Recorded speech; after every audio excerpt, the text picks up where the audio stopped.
I'd like to start with a couple of quick examples. These are spinneret glands on the abdomen of a spider. They produce 6 different types of silk, which are spun together into a fiber tougher than any fiber humans have ever made. The nearest we've come is with aramid fiber. And to make that, it involves extremes of temperature, extremes of pressure, and loads of pollution. And yet the spider manages to do it at ambient temperature and pressure with raw materials of dead flies and water. It does suggest we've still got a bit to learn. This beetle can detect a forest fire at 80 kilometers away. That's roughly 10,000 times the range of man-made fire detectors. And what's more, this guy doesn't need a wire connecting it all the way back to a power station burning fossil fuels. So these 2 examples give a sense of what biomimicry could deliver. If we could learn to make things and do things the way nature does, we could achieve factor 10, factor 100, maybe even factor 1,000 savings in resource and energy use. And if we're to make progress with the sustainability revolution, I believe there are 3 really big changes we need to bring about. Firstly, radical increases in resource efficiency. Secondly, shifting from a linear, wasteful, polluting way of using resources to a closed-loop model. And thirdly, changing from a fossil fuel economy to a solar economy. And for all 3 of these, I believe biomimicry has a lot of the solutions that we're going to need. You could look at nature as being like a catalogue of products, and all of those have benefited from a 3.8 billion year research and development period. And given that level of investment, it kind of makes sense to use it. So I'm going to talk about some projects that have explored these ideas. And let's start with radical increases in resource efficiency. When we were working on the Eden project, we had to create a very large greenhouse in a site that was not only irregular, but it was continually changing because it was still being quarried. It was a hell of a challenge, and it was actually examples from biology that provide a lot of the clues. So, for instance, it was soap bubbles that helped us generate a building form that would work regardless of the final ground levels. Studying pollen grains and radiolaria and carbon molecules helped us devise the most efficient structural solution using hexagons and pentagons. The next move was that we wanted to try and maximize the size of those hexagons. And to do that, we had to find an alternative to glass, which is really very limited in terms of its unit sizes. And in nature, there are lots of examples of very efficient structures based on pressurized membranes. So we started exploring this material called ETFE. It's a high-strength polymer. And what you do is you put it together in 3 layers, you weld it around the edge, and then you inflate it. And the great thing about this stuff was that you could make it in units, so roughly 7 times the size of glass, and it was only 1% of the weight of double glazing. So that was a factor 100 saving. And what we found is that we got into a kind of positive cycle in which one breakthrough facilitated another. So with such large, lightweight pillows, we had much less steel. With less steel, we were getting more sunlight in, which meant we didn't have to put as much extra heat in winter. And with less overall weight in the superstructure, there were big savings in the foundations. And at the end of the project, we worked out that the weight of that superstructure was actually less than the weight of the air inside the building. So I think the Eden project is a fairly good example of how ideas from biology can lead to radical increases in resource efficiency, delivering the same function, but with a fraction of the resource input. And actually, there are loads of examples in nature that you could turn to for similar solutions. So, for instance, you could develop super efficient roof structures based on giant Amazon water lilies, whole buildings inspired by abalone shells, super lightweight bridges inspired by plant cells. There's a world of beauty and efficiency to explore here, using nature as a design tool. So now I want to go on to talking about the linear to closed loop idea. The way we tend to use resources is we extract them, we turn them into short-life products, and then dispose of them. Nature works very differently. In ecosystems, the waste from one organism becomes the nutrient for something else in that system. And there are some examples of projects that have deliberately tried to mimic ecosystems. And one of my favorites is called the Cardboard to Caviar project by Graham Wiles. And in their area, they had quite a lot of shops and restaurants that were producing lots of food, cardboard, and plastic waste that was ending up in landfill. Now, the really clever bit is what they did with the cardboard waste. And I'm just going to talk through this with this animation. So they were paid to collect it from the restaurants. They then shredded the cardboard and sold it to equestrian centers as horse bedding. When that was soiled, they were paid again to collect it. They put it into wormery composting systems, which produced a lot of worms, which they fed to Siberian sturgeon, which produced caviar, which they sold back to the restaurants. So it transformed a linear process into a closed-loop model, and it created more value in the process. Graham Wiles has continued to add more and more elements to this, turning waste streams into schemes that create value. And just as natural systems tend to increase in diversity and resilience over time, there's a real sense with this project that the number of possibilities just continue increasing.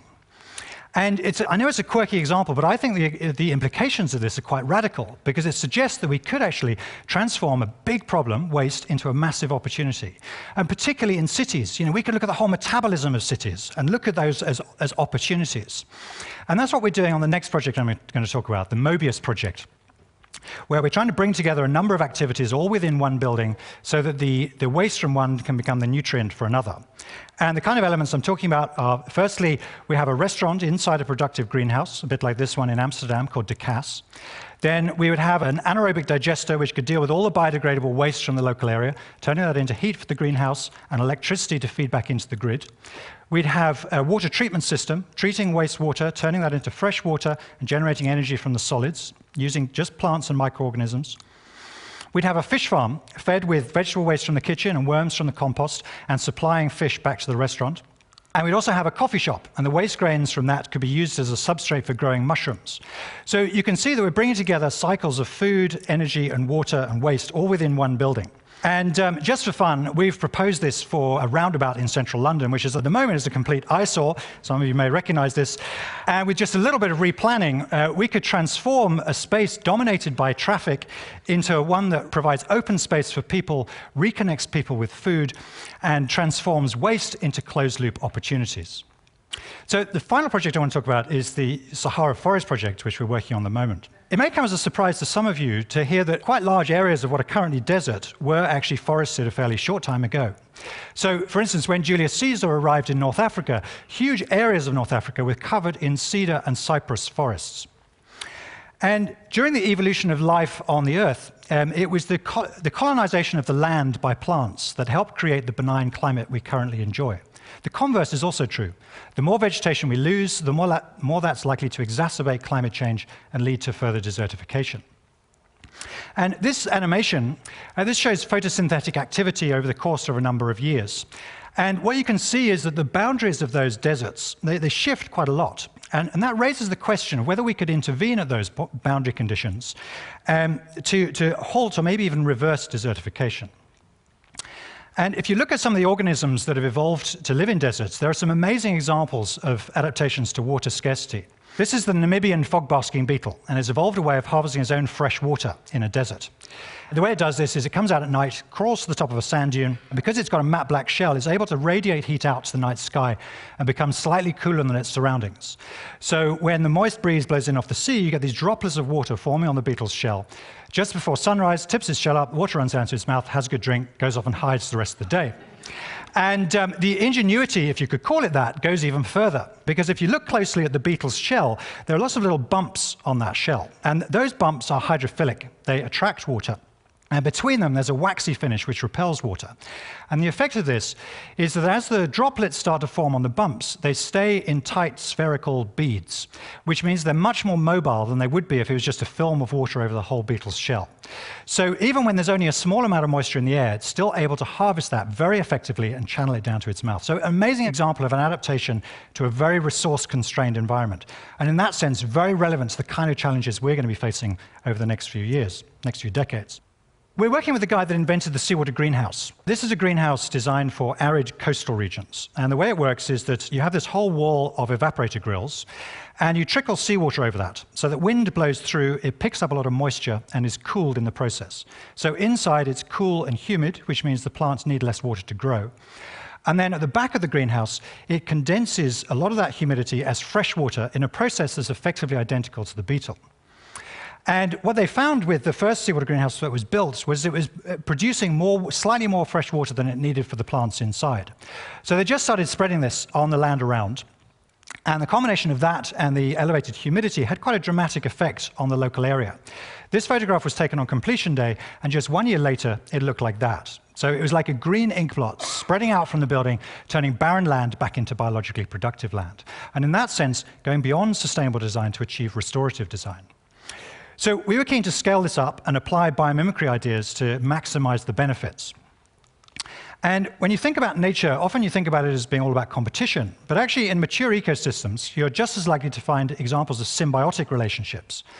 So an important biomimicry principle is to find ways of bringing technologies together in symbiotic clusters. And the technology that we settled on as an ideal sort of partner for the seawater greenhouse is concentrated solar power, which uses solar tracking mirrors to focus the sun's heat to create electricity. And just to give you some sense of the potential of CSP, consider that we receive 10,000 times as much energy from the sun every year as we use in energy from all forms. 10,000 times. So our energy problems are not intractable. It's a challenge to our ingenuity. And the kind of synergies I'm talking about are, firstly, both these technologies work very well in hot, sunny deserts. CSP needs a supply of demineralized fresh water. That's exactly what the seawater greenhouse produces. CSP produces a lot of waste heat. We'd be able to make use of all that to evaporate more seawater and enhance the restorative benefits. And finally, in the shade under the mirrors, it's possible to grow all sorts of crops that would not grow in direct sunlight. So this is how the scheme would look. The idea is we create this sort of long hedge of greenhouses facing the wind. We'd have concentrated solar power plants at intervals along the way. Some of you might be wondering what we would do with all the salts. And with biomimicry, if you've got an underutilized resource, you don't think, how am I going to dispose of this? You think, what can I add to the system to create more value? And it turns out that different things crystallize out at different stages. When you evaporate seawater, the first thing to crystallize out is calcium carbonate. And that builds up on the evaporators. And that's what that image on the left is, gradually getting encrusted with calcium carbonate. So after a while, we could take that out, use it as a lightweight building block. And if you think about the carbon in that, that would have come out of the atmosphere, into the sea, and then locked away in a building product. The next thing is sodium chloride. You can also compress that into a building block, as they did here. This is a hotel in Bolivia. And then after that, there are all sorts of compounds and elements that we could extract, like phosphates, that we need to get back into the desert soils to fertilize them. And there's just about every element of the periodic table in seawater. So it should be possible to extract valuable elements like lithium for high-performance batteries. And in parts of the Arabian Gulf, the seawater, the salinity is increasing steadily due to the discharge of waste brine from desalination plants. And it's pushing the ecosystem close to collapse. Now, we would be able to make use of all that waste brine. We could evaporate it to enhance the restorative benefits and capture the salts, transforming an urgent waste problem into a big opportunity. Really, the Sahara Forest Project is a model for how we could create zero-carbon food, abundant renewable energy in some of the most water-stressed parts of the planet, as well as reversing desertification in certain areas. So returning to those big challenges that I mentioned at the beginning, radical increases in resource efficiency, closing loops, and a solar economy. They're not just possible, they're critical. And I firmly believe that studying the way nature solves problems will provide a lot of the solutions. But perhaps more than anything, what this thinking provides is a really positive way of talking about sustainable design. Far too much of the talk about the environment uses very negative language. But here, it's about synergies and abundance and optimizing. And this is an important point. Antoine de Saint-Exupéry once said, if you want to build a flotilla of ships, you don't sit around talking about carpentry. No, you need to set people's souls ablaze with visions of exploring distant shores. And that's what we need to do. So let's be positive, and let's make progress with what could be the most exciting period of innovation we've ever seen. Thank you.